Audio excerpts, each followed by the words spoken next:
clinical treatment outcome on children at the Dr.ssa Hospital. Anzi, si risparmia un po'.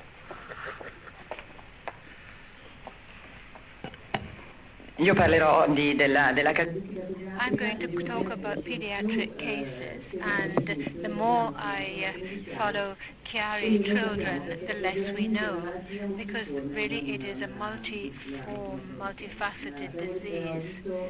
We saw this case material, 99 children. I looked at the literature to try and see things. We started in the 1990s to see some serious literature, and there's a reason for this, because in 1960 we had the first description of the real pathology. In the 1980s we saw the problem of the diagnosis, because syringomyelia at the time couldn't be recognized. You required invasive measures for diagnosis, and the patients were already very poor health when we saw this. So the first pediatric cases go back to when we started to use MRI in a widespread way, and especially in very small children. MRI is very difficult. It requires sedation, and this can be dangerous. Very few centers, in fact, do it.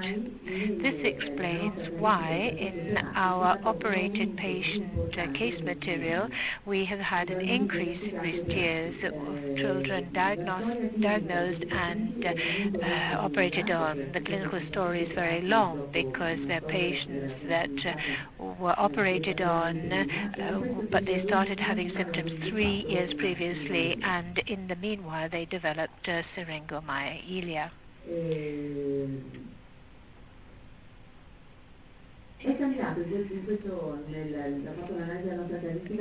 We looked at the pediatric cases, and we looked at the variations of these symptoms over time. Especially we see this in two categories, and we have divided up into two time scales. Before 2002, 2007, we've had a reduction of motor deficits, gait disturbances, bulbar signs, and an increase in the in the milder cases like giddiness and so on. This time we had an increase of the more specific symptoms. This was because I think there was greater attention on our point of view for scoliosis, for example, and the problem of mental retardation that we didn't expect, and we were better able to pinpoint more recently. Also, a large number of children were diagnosed in an acute phase in endocranial hypertension cases, and here we have this possibility, and we've been able to diagnose them acutely. All our patients are symptomatic, and by that we mean having a syrinx. Having a syrinx for us, and we'll see what sort of syrinx it is, means for us having a symptom and 5 millimeter at least tonsil reduction. So we don't have minimum descent in this case. Very often we carried out CT scan, because we can have this cranial stenosis in children, and we have to see if there's a spur in the posterior fossa. And also we looked at the cord. We found also terminal syringomyelia very low down, and of course we are looking for tethering of the phylum.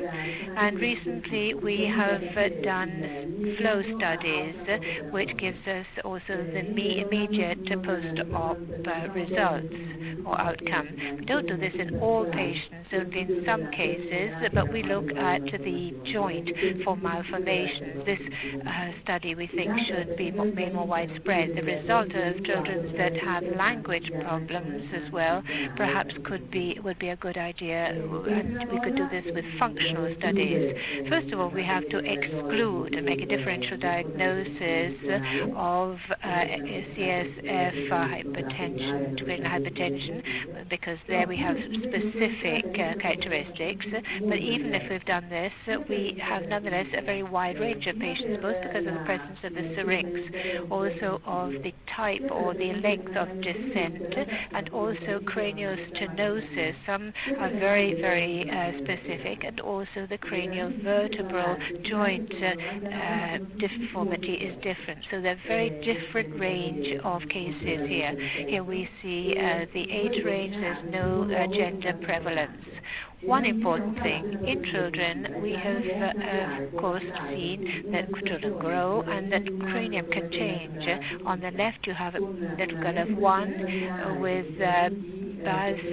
basilar impression and so on. But as years go on, we can have an almost normal situation with growth, as you can see on the right. But we have to look at symptoms, because this little girl, when she had the compression, she was very small, and she developed a cord damage, which caused a specific particular dysfunction of the lower lungs. So descent of the tonsils is important, and the fossa side is important. But we always have to look at the clinical aspect. That's important, but it's difficult in very young children because cord damage can be very difficult to recognize in pediatric patients. Our patients, as I say, were symptomatic. These were the symptoms which in fact led to the diagnosis. You can see them on the slide, and then afterwards led to surgery. The mental disorders in fact carry out the IMRI because of this mental retardation. It's not considered typical of Chiari, nor is it considered indication for surgery. But on that occasion, we discovered syrinx and so on. Only 6 patients came to diagnosis exclusively for headache, even if cephalea had in fact lasted for some time. So almost all of them, in fact, had other symptoms. So this is, as I say, a group of patients that are highly symptomatic, and there are a large number with associated syringomyelia. There's a recent case material published in 2009 of 200 children operated on for Chiari malformation with a percentage of syringomyelia of only 20%. I think these are very different disease category to these cases. This is what we did. We carried out decompression, bone compression only in 7 patients, plus 2 that had double decompression of the bone, and also supratentorial for associated disease. And also we had bone decompression plus duroplasty. Also we tethered in 5 patients as first choice, second choice, and in another we did detethering and decompression.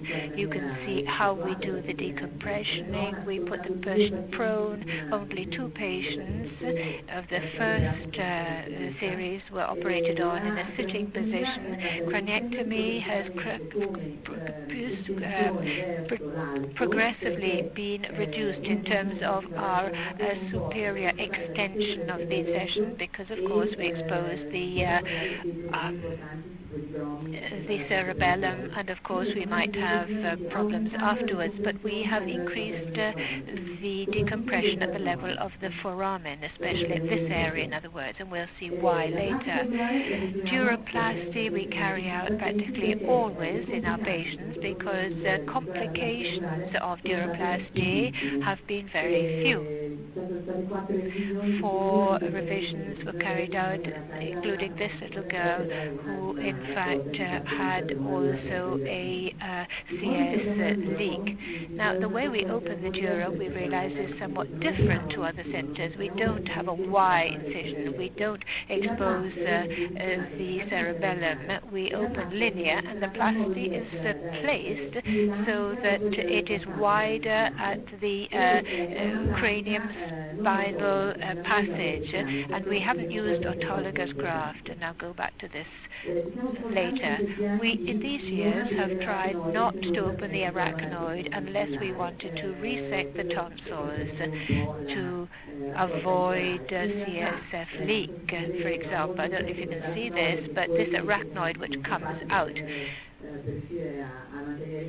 and we try and keep it whole. It very often has little drops of CSF because the CSF is so tense and so under pressure that it tends to drop out. Now, also, we have resection of the tonsils only in the case, only 18 cases. It's a larger amount, I agree, than most case material, but we have considerable tonsillar descent up to C2, or macrocranial children, where we have crowding of the fossa posterior, and the posterior fossa is wide. It's the cerebellum which is even wider and larger than the fossa, and therefore here, when we opened up the dura, the tonsils sprung out, so we just had to resect. Let's have a look at the results. I wanted to look at the advisability of the choice that we made, because, for example, when we weren't invasive enough as in the 1990s, we did this up to the end of the 90s with opening of the arachnoid and the obex because they were very symptomatic. From this, we have gone to a much less aggressive situation where we just have bone decompression and then, if necessary, duroplasty. Before, this was given just to pediatric patients without syrinx, and then we used this using ultrasound. But these patients have never had a really a better outcome than others. Now, it became rather fashionable to, as I say, do this bone decompression because it was fashionable. But we abandoned it after 5 or 6 cases because decompressing just at the bone and laminating the dura, we had one case in a year. After a year, we had the development of syringe. In fact, the children can develop this syringe in a space of a few months. It might not be problematic, but it's still there. The child didn't have it before, now has it. Now, after also, it's very difficult to convince people to go back to having surgery. This person, in fact, had developed a high syrinx, but did not want a duroplasty subsequently. So we have to balance the risk of the difficulties of having a worsening situation or the risk of syrinx. So I think that there's less risk for duroplasty by doing it all at the same time. Now, also the most worrying case with regard to the descent of the bed, because it can, in fact, make the surgery, in fact, worthless. In fact, we had cerebellar edema in one case, but this did at least resolve. The improvement of the syringomyelia is correlated to the extension of the craniectomy at the level of the foramen. And when we do this wide craniectomy at the foramen, we don't have inter-op MRI, but we see that, in fact, we have a pulsation which, in fact, starts up again very well. CSF collection or leak, we've only had 4 cases, but in some cases, this, in fact, can have the effect. This is a young girl who came from outside. It can block CSF circulation. You can see this collection here. In fact, it was a very tight collection, and you can see this in the posterior fossa, and it meant that the syrinx couldn't in fact resolve. Here again, early complications, another one. We have not had problem of post-op arachnoiditis, even if a very high percentage of cases have been described. We haven't seen it. This is a case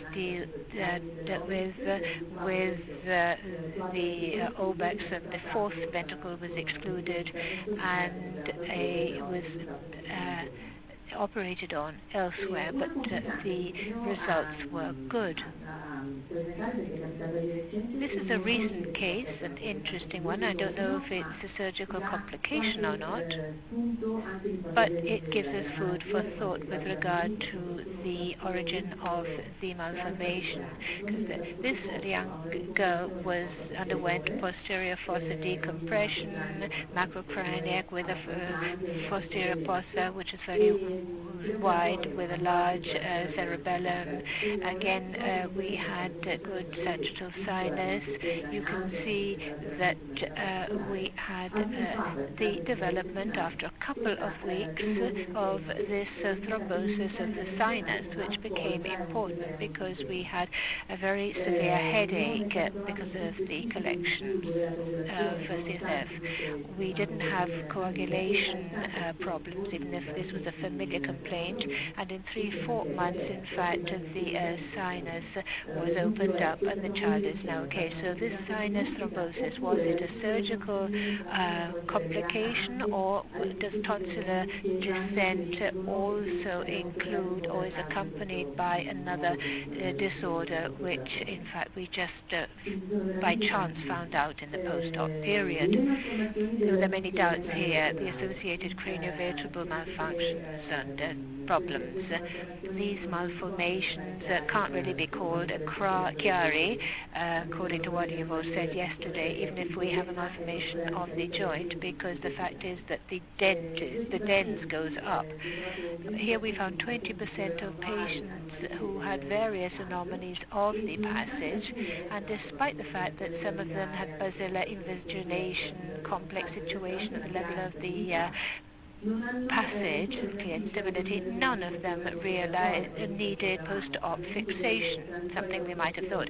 We saw transitory rotation post-op, perhaps due to the positioning and muscle contracture, but these resolved spontaneously.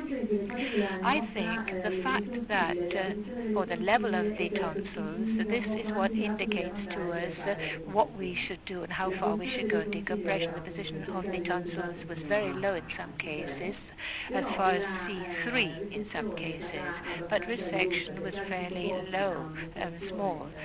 Those that had caudal resection are old cases, and most of the patients had resection up to C1 and partially C2 and part of the arch, especially if there is a C1 which is simulated. Now,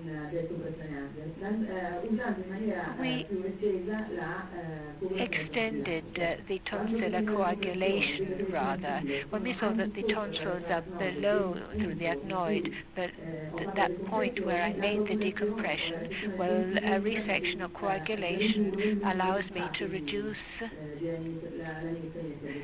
the space of the cerebellar laminectomy. And also, in children, we frequently, in fact, can see associated with mild craniosynostosis, which we know is something which, in fact, may not be seen. This is a craniosynostosis, which was very mild and not diagnosed, as some are, but this was very, very bright light. This child, in fact, started to have delayed cranial growth late on, and so that's why it was diagnosed late. This was also diagnosed, in fact, when we went in. This was also, we saw a posterior spur, you can see from top to bottom the approach, and with bone decompression we were able to resolve the problem. This is an open-ended question. This is a 16-year-old, a 15-year-old patient who has a not correctly treated scaphocephaly and gradually has become obese and retarded with Chiari symptoms and syrinx, and was dealt with at the level of the foramen, but the child should have been corrected before. The same thing, these are twins. One had developed Chiari, both have behavioral disturbances and retardation, but the descent of the tonsils here is linked to a question of top-down pressure.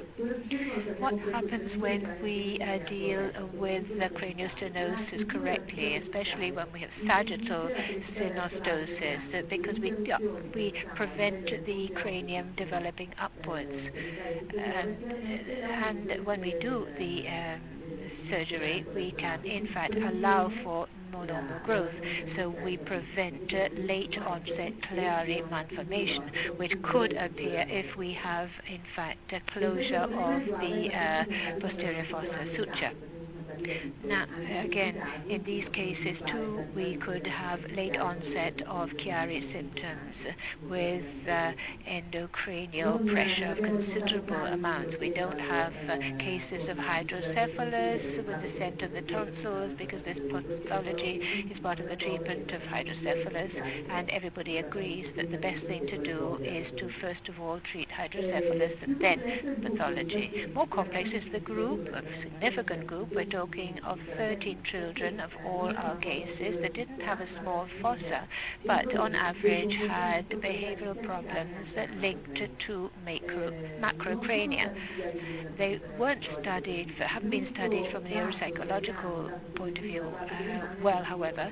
However, the mothers tell us that after surgery of posterior fossa decompression, language was improved, speech was improved.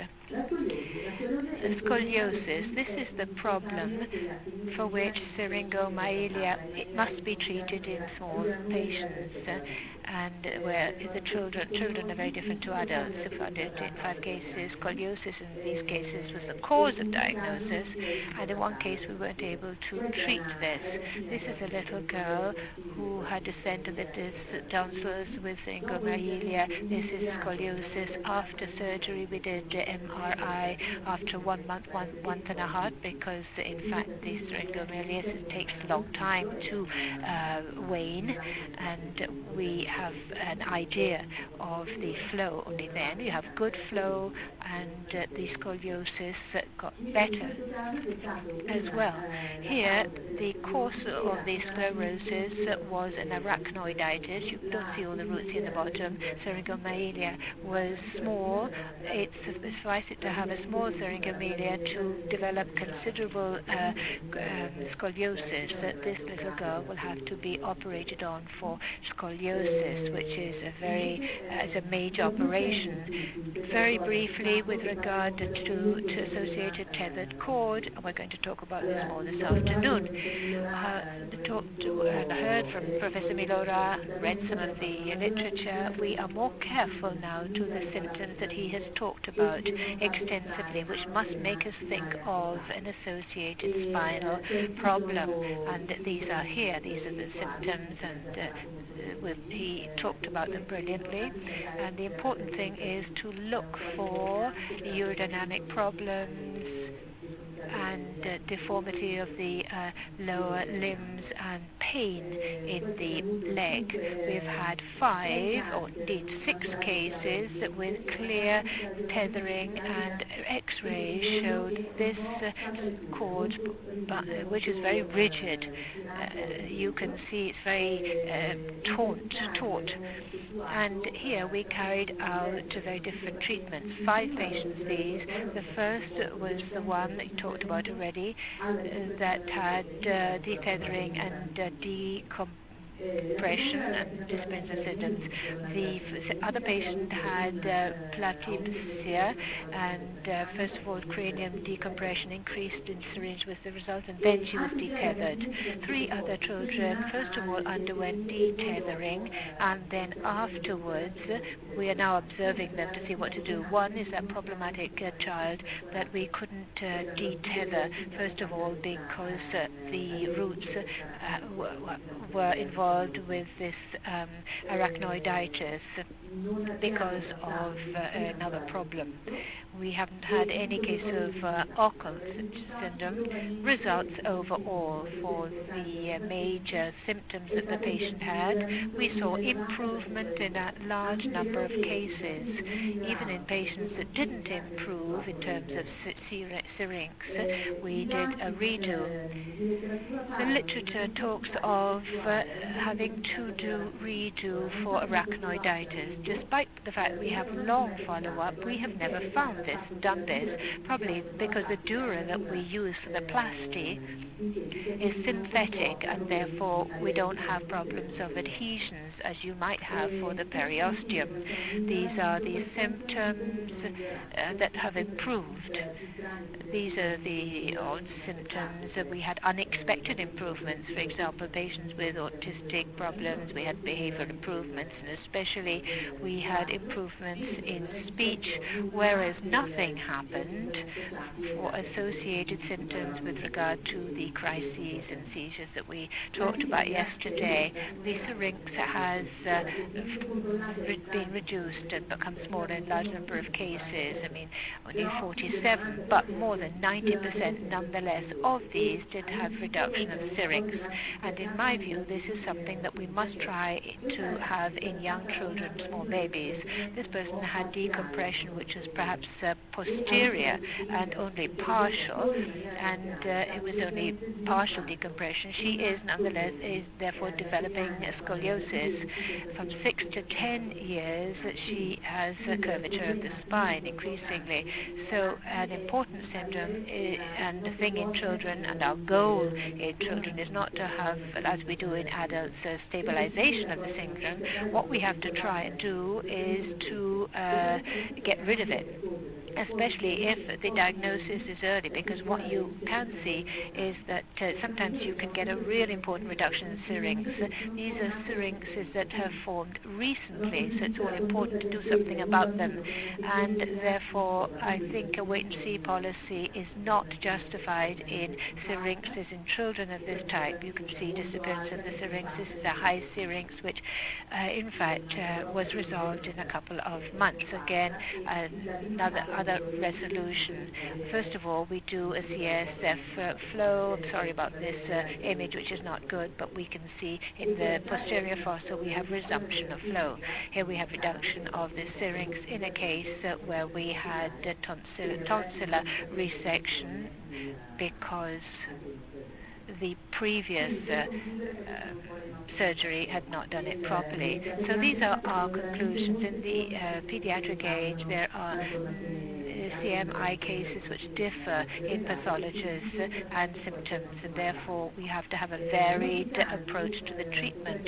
In many cases, in fact, in 10 craniostenotic cases, we in fact might have been able to prevent other problems had we dealt with the situation early. We had rapid resolution of the syrinx in many cases, most cases, and even in patients that had intracranial tension. Also, we had much better results in children than in adults. Tethered cord could be associated in a small percentage of cases, but we have doubts with regard to whether this is associated pathology, whether both these diseases are there, or if you resolve the tethered cord, you also resolve the question of the Chiari malformation, because here too I think this is a different situation compared to adults. I think that children should always be treated aggressively for syrinx because you have to try and prevent the development of scoliosis. Stable syrinx is not satisfactory in a child. It might be in an adult but not in a child. Bone decompression we have abandoned because we haven't had good results and we haven't had big problems with plasty as well. So we've had a low percentage of post-op complications and recurrence or relapse, and therefore first choice treatment is decompression plus duroplasty, which gives a good response both in terms of reduction of syringe and symptoms, whereas tonsillar resection is indicated where the syringe is not reduced or when we have considerable descent so as not to destroy the cervical vertebra, and when we have posterior fossa overcrowding, which in fact might be seen very frequently in children. Sì, le problematiche, essendo la casistica molto... Thank you very much for that very interesting presentation and cases. Anybody got a question? Microphone, please.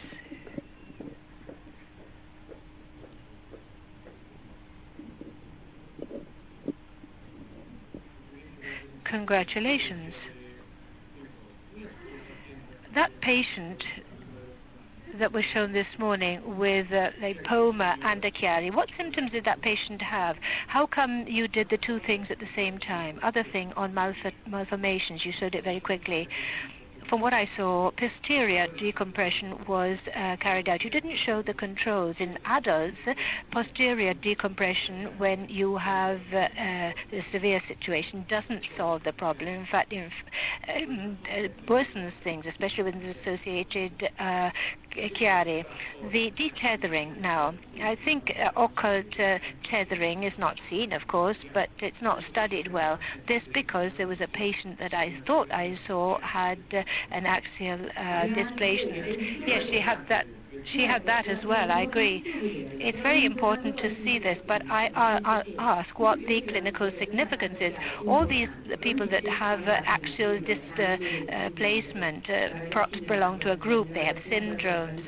The little girl with the platybasia, for example, there was a genetic alteration as well. But the fact is that none of our patients, despite the fact that we were very frightened by this high percentage of anterior compression, none of the children needed to, after decompression posteriorly with plasty, needed to have an anterior decompression.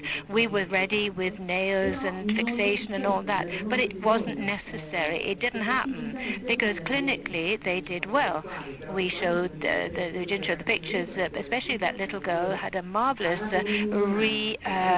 resumption of flow. Will she have problems tomorrow? We don't know, but for the time being, we were really frightened because we have Menetes case material, and he talks about 1/3 a need for anterior operation. And here we did this for various patients, in fact, not having to have anterior decompression. We had a whole range of symptoms, but in none of them did we need an anterior intervention, perhaps because the C2 was always salvaged, and that's very important for the stability of the spine, because when you operate on these children, even operating on, you realize that there's hypermobility of the column, of the spine.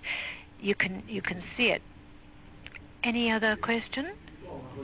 The lipoma. Can you answer the one about the lipoma?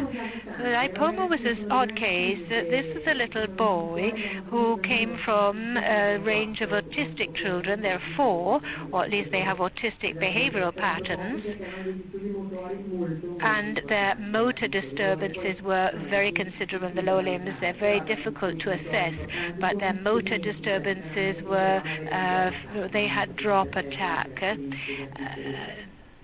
Quite frequently. Now, after operation, they did well. They didn't develop syrinx. Urinary continence improved, and also behaviorally, some of them improved. We didn't expect this. We can't explain it either.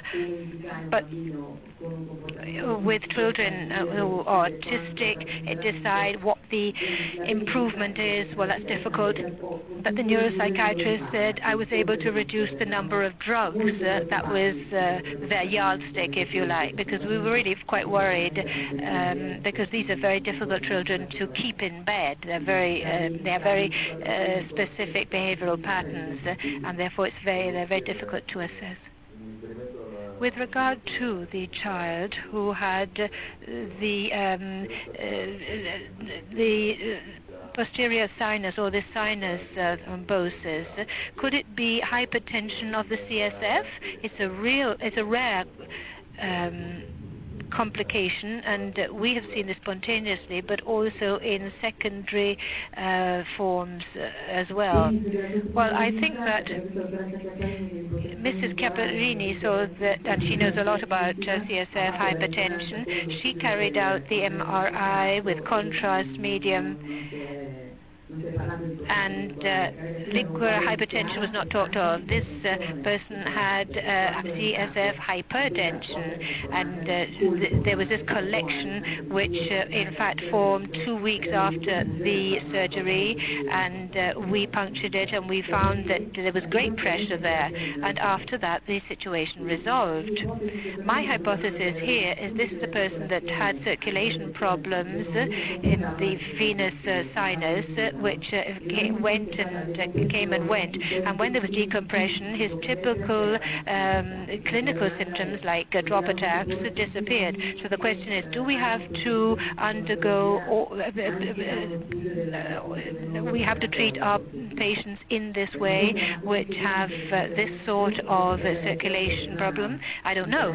I mean, is it a problem which is linked to a specific aspect of the child? I mean, it didn't seem to be so linked to the surgical maneuver, if you like, to say that it was due to the surgery. Thank you very much for a very fast presentation. I have 2 questions. You're telling us, in fact, with a child who's asymptomatic with syrinx, you would operate on. Could you comment on this, especially in the light of the fact that yesterday and today we have seen that if you don't have symptoms, you have syringe without symptoms in early age, and you operate them saying that you're going to prevent scoliosis. But in fact, you have a wide range of syrinx and scoliosis. So we're talking about things that are very different. So what really is your idea? You would really operate on syringe to prevent scoliosis. Scoliosis can develop with tethering and with Chiari just by itself. Recently, in fact, Tabs has published this, and he has looked into scoliosis, and Dr. Colombo will talk about this. But anyway, he published an article which talks about sclerosis, which is linked to Chiari without syrinx. It's difficult to assess. That little girl who had very marked scoliosis, we had a hard time to find the syrinx. When you have just syrinx, the small syrinx, well, we haven't found these. We didn't find small syrinx. So this case material is very special, as I said. We have considerable tonsillar descent. I had asymptomatic patients, and the others that didn't have these symptoms, they, of course, are waiting and see. I'm talking about this sort of syrinx, not the minimum syrinx with the small amount of occupation of the canal.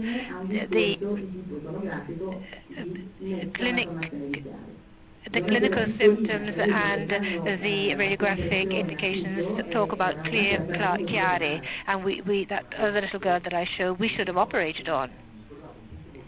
Very important point was mentioned by you. You said that some of the patients can, in fact, develop post-op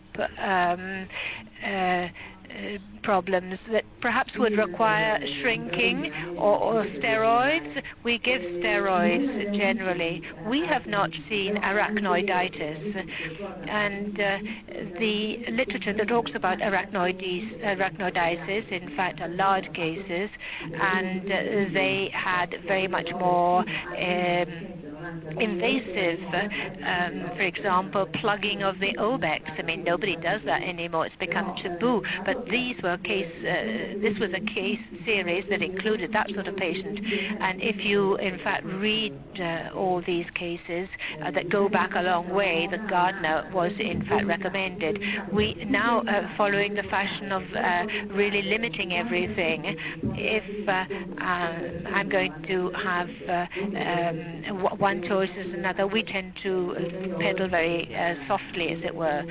We go for the less invasive therapy. Could I ask one last question?